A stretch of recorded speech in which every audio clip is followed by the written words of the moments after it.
This past week, I made my annual pilgrimage out to San Diego, California, for 2 weeks of work. And for all the years that I've been going down to San Diego, 15 now actually, I have never once gone across the border into Mexico. But this year, with everything in the news, I decided that it was time. It was time to see the reality on the border, and it was time to go across to explore the reality of people living there in Tijuana, where we have a Jesuit university and a retreat house. And the time I was there was the occasion for a meeting with someone I just have found so extraordinary and have gone on to research and learn more about. And by the way, if you're envious of San Diego right now, weather-wise, for instance, where we get our most beautiful weather in May and June, they have something called June gloom, when the marine layer is there all morning, often into the afternoon, and then comes back in the evening. So you had it good here this week by comparison. When I was brought into this man's office in a community center in San Diego, I had no idea what to expect. The friend who was introducing me had told me very little, except that his name was Enrique Morones, and that he was a graduate of the University of San Diego, where I was working. When I walked into his office, a television crew was just finishing an interview with him. MSNBC was there, and prior to that, Fox News, and prior to that, CNN. Enrique Morones did not start out as a prophet, at least not in the womb, but he became one and continues as one now. Enrique was born a Mexican American, one of the very first to have a dual citizenship to both countries. He loves both nations, and he wants both to be better than they are. He has become one of the most outspoken human rights advocates for those who are seeking asylum or immigration status here in the United States, and since 1994 has been in the public eye for his work as the founder of something called Border Angels. He, for 30 years, has been bringing water and supplies out into the desert to be an aid to people who are fleeing from circumstances in their own countries, both in Mexico and Central America. His mission is to confront hatred and bigotry and to overcome them with the power of love and generosity. For 30 years, he's been giving voice to the thousands of immigrants coming across, giving them a human face and telling their story, as well as providing food and water and clothing. As you can imagine, the conditions facing people crossing that border are pretty horrific. The circumstances that lead people to want to leave their own countries are quite extreme. And many of them risk paying money, $15,000 apiece, to coyotes who bring them over across the border in conditions that are up to 120 degrees during the summertime, where 11,000 Mexican migrants have died over the past several years. And in fact, by the time I'm finished with this homily today, another will have died. Enrique was maybe not born a prophet, but he was made one. He was from a family who had a labor union background, a Catholic whose faith is very, very core and deep. And over the course of his work, he was actually doing all of this very quietly until 1993. And in that occasion of a large public demonstration, he met a woman who asked him, "Why do you do what you do?" And he said, "Well, I don't talk about it much, but my faith inspires me to do this, to respect people's human dignity, to care for the stranger, to reach out and to clothe the naked and give water to the thirsty and food to the hungry." This woman said, "Well, why do you keep this private?" He said, "Well, I have a full-time job. I'm the vice president of marketing for the San Diego Padres. If I was to speak out, I would immediately be released from my job." She said, "Speak out."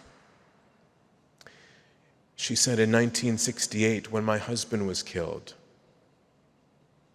he was speaking out for the country and for the poor. And years before that, his own brother had been killed. Both of them prophets for the poor." Enrique looked at this woman who looked vaguely familiar to him and realized he was speaking to Ethel Kennedy. "Speak out," she said.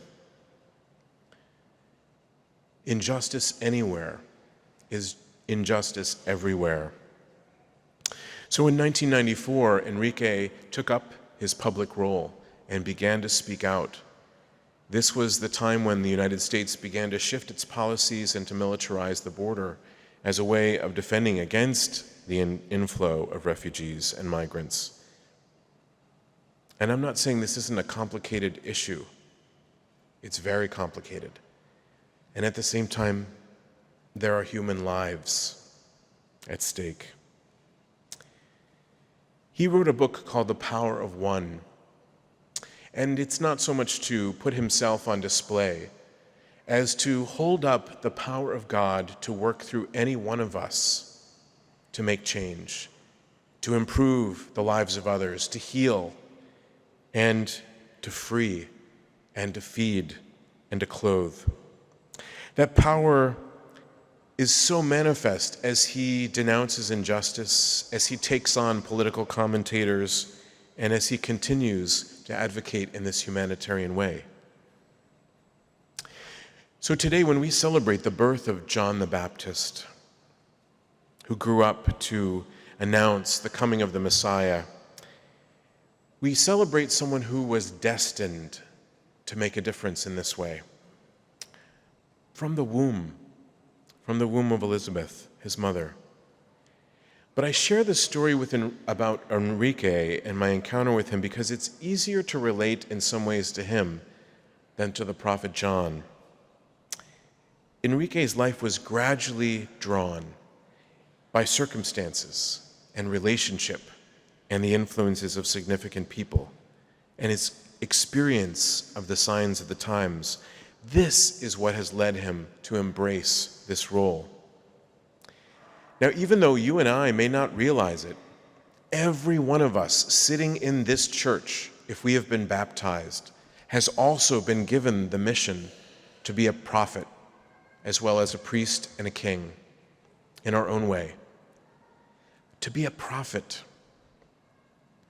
It's not really so popular these days, and it never has been.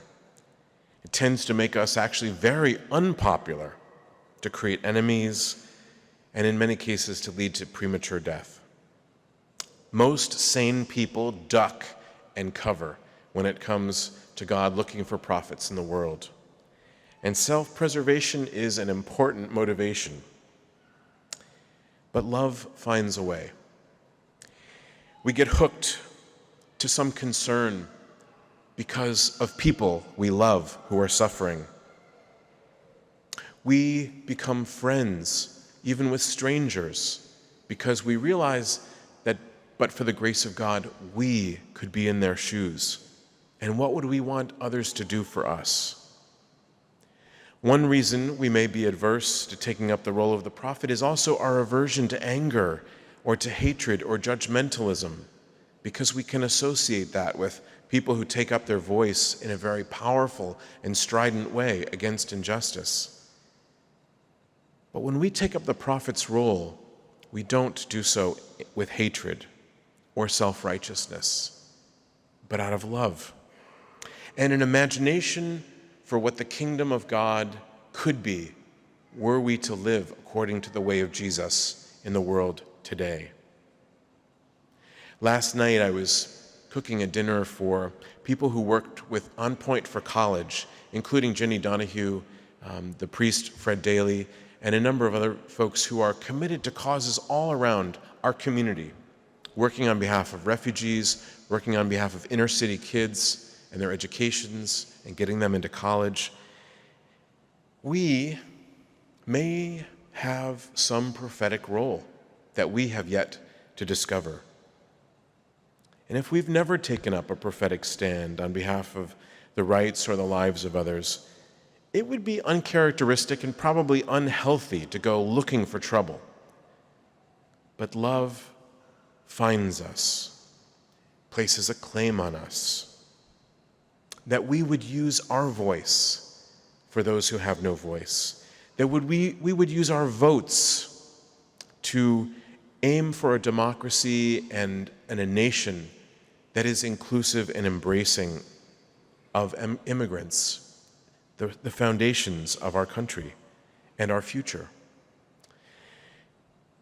Might we respond as Enrique, and from our hearts say, yes, Lord, make me an instrument of your peace and your justice in the world today.